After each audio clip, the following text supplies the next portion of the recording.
Welcome back to another day of the Year in the Bible Challenge. This is day 11. Here at Buttafleye Ministry, we are trying to read the entire Bible in a year. So, welcome back. If you haven't read on the previous days, just join in where we're at and continue from there. We are excited to have you here with us again as we read. The list on your screen is today's reading selection. Genesis 24:52. And it came to pass when Abraham's servant heard their words that he worshipped the Most High, bowing himself to the earth. Then the servant brought out jewelry of silver, jewelry of gold, and clothing, and gave them to Rebekah. He also gave precious things to her brother and to her mother. And he and the men who were with him ate and drank and stayed all night. Then they arose in the morning, and he said, "Send me away to my master." But her brother and her mother said, "Let the young woman stay with us a few days, at least 10. After that she may go." And he said to them, "Do not hinder me, since the Most High has prospered my way. Send me away so that I may go to my master." So they said, "We will call the young woman and ask her personally." Then they called Rebekah and said to her, "Will you go with this man?" And she said, "I will go." So they sent away Rebekah their sister and her nurse and Abraham's servant and his men. And they blessed Rebekah and said to her, "Our sister, may you become the mother of thousands of 10,000s, and may your descendants possess the gates of those who hate them." Then Rebekah and her maids arose, and they rode on the camels and followed the man. So the servant took Rebekah and departed. Now Isaac came from the way of Beer-lahai-roi, for he dwelt in the south. And Isaac went out to meditate in the field in the evening, and he lifted his eyes and looked, and there the camels were coming. Then Rebekah lifted her eyes, and when she saw Isaac, she dismounted from her camel. For she had said to the servant, "Who is this man walking in the field to meet us?" The servant said, "It is my master."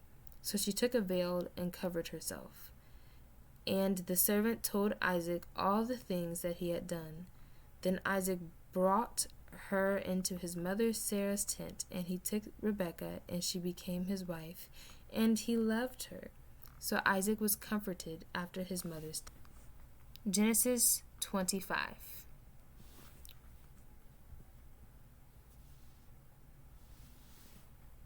Abraham again took a wife, and her name was Keturah.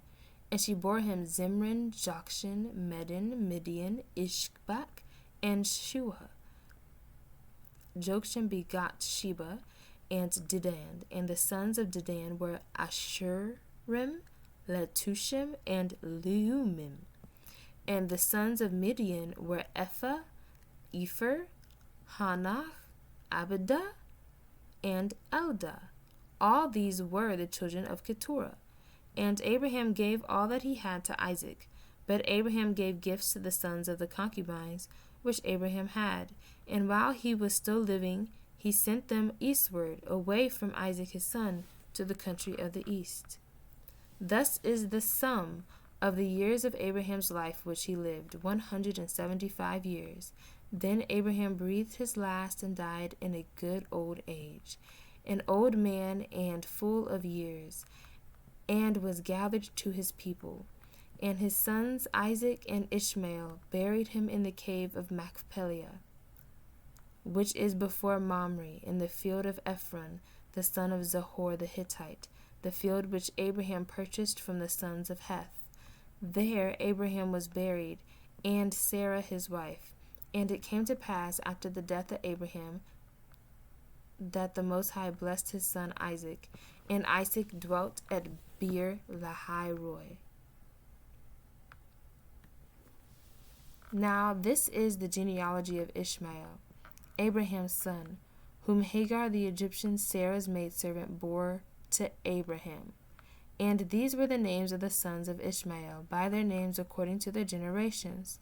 The firstborn of Ishmael, Nebajoth, then Kedar, Adbeel, Mibsam, Mishma, Duma, Massa, Hadar, Tema, Jetur, Naphish, and Kedema. These were the sons of Ishmael. And these were their names by their towns and their settlements, 12 princes according to their nations. These were the years of the life of Ishmael, 137 years, and he breathed his last and died, and was gathered to his people. They dwelt from Havilah as far as Shur, which is east of Egypt, as you go toward Assyria. He died in the presence of all his brethren. This is the genealogy of Isaac, Abraham's son. Abraham begot Isaac. Isaac was 40 years old when he took Rebekah as wife, the daughter of Bethuel the Syrian of Padan Aram, the sister of Laban the Syrian. Now Isaac pleaded with the Most High for his wife, because she was barren, and the Most High granted his plea. And Rebekah his wife conceived, but the children struggled together within her. And she said, If all is well, why am I like this? So she went to inquire of the Most High. And the Most High said to her, 2 nations are in your womb. 2 people shall be separated from your body. 1 people shall be stronger than the other, and the older shall serve the younger. So when her days were fulfilled for her to give birth, indeed there were twins in her womb. And the first came out red. He was like a hairy garment all over.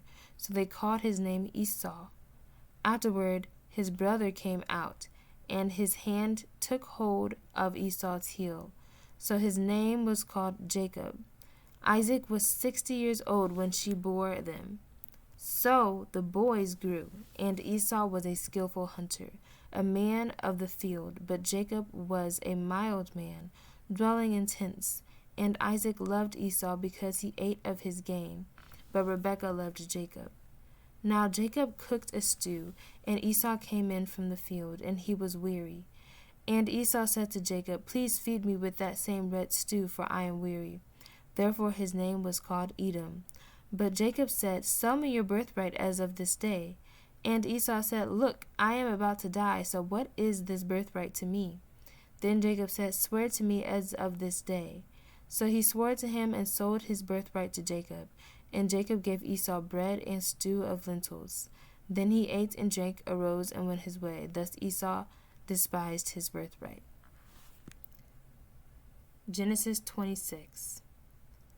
There was a famine in the land besides the first famine that was in the days of Abraham.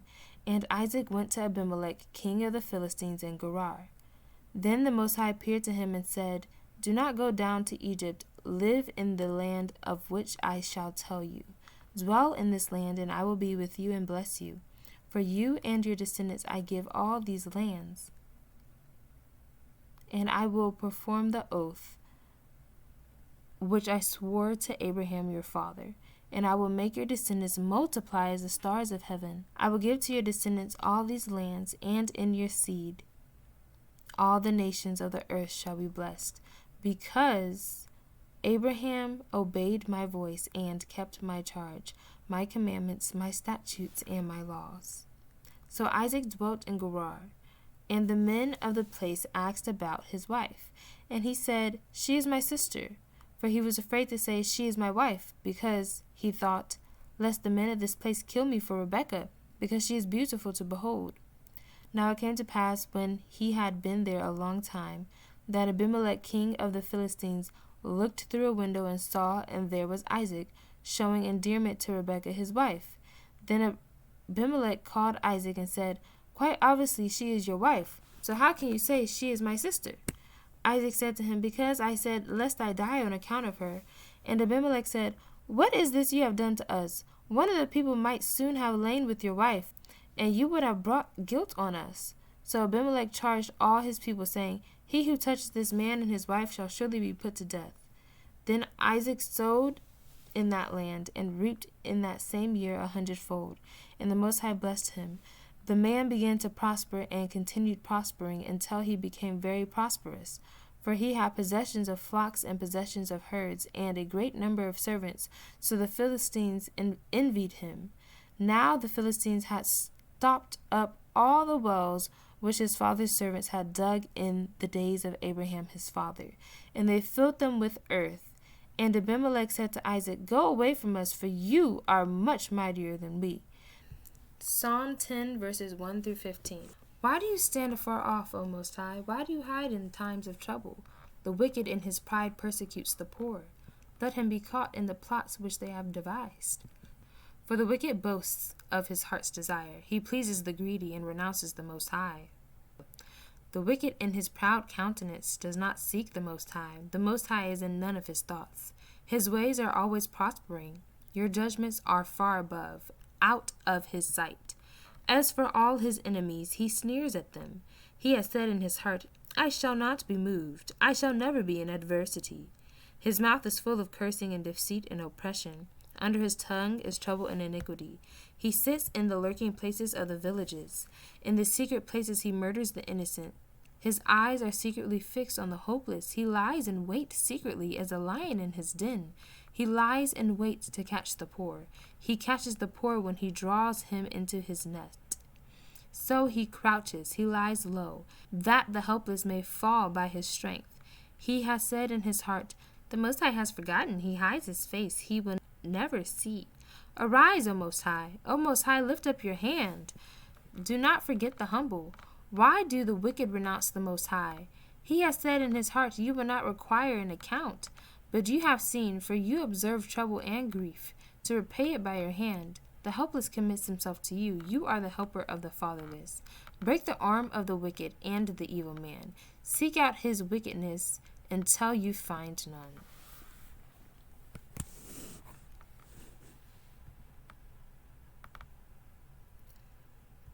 Proverbs chapter 3, verses 7 through 8. Do not be wise in your own eyes. Fear the Most High and depart from evil. It will be health to your flesh and strength to your bones. And then Matthew 8, verses 18 through 34. And when Yeshua saw great multitudes about him, he gave a commandment to depart to the other side. Then a certain scribe came and said to him, Teacher, I will follow you wherever you go. And Yeshua said to him, Foxes have holes and birds of the air have nests, but the Son of Man has nowhere to lay his head. Then another of his disciples said to him, Master, let me first go and bury my father. But Yeshua said to him, Follow me, and let the dead bury their own dead. Now, when he got into a boat, his disciples followed him. And suddenly a great tempest arose on the sea, so that the boat was covered with the waves, but he was asleep. Then the disciples came to him and awoke him, saying, Master, save us, we are perishing. But he said to them, Why are you fearful, O you of little faith? Then he arose and rebuked the winds and the sea, and there was a great calm. So the men marveled, saying, Who can this be, that even the winds and the sea obey him? When he had come to the other side, the country of the Gergesenes, there met him 2 demon-possessed men coming out of the tombs, exceedingly fierce, so that no one could pass that way. And suddenly they cried out, saying, What have we to do with you, Yeshua, Son of the Most High? Have you come here to torment us before the time? Now a good way off from there was a herd of many swine feeding. So the demons begged him, saying, If you cast us out, permit us to go away into the herd of swine. And he said to them, Go. So when they had came out, they went into that herd of swine, and suddenly the whole herd of swine ran violently down the steep place into the sea, and perished in the water. Then those who kept them fled, and they went away into the city and told everything, including what happened to the demon-possessed men. And behold, the whole city came out to meet Yeshua, and when they saw him, they begged him to depart from their region. You did it! You completed day 11 of the Year in the Bible Challenge. Don't forget to check the description to receive your workbook and follow along as we read daily. Thanks for watching. Please leave a comment for any questions you have, and don't forget to like and subscribe. We'll see you all next time.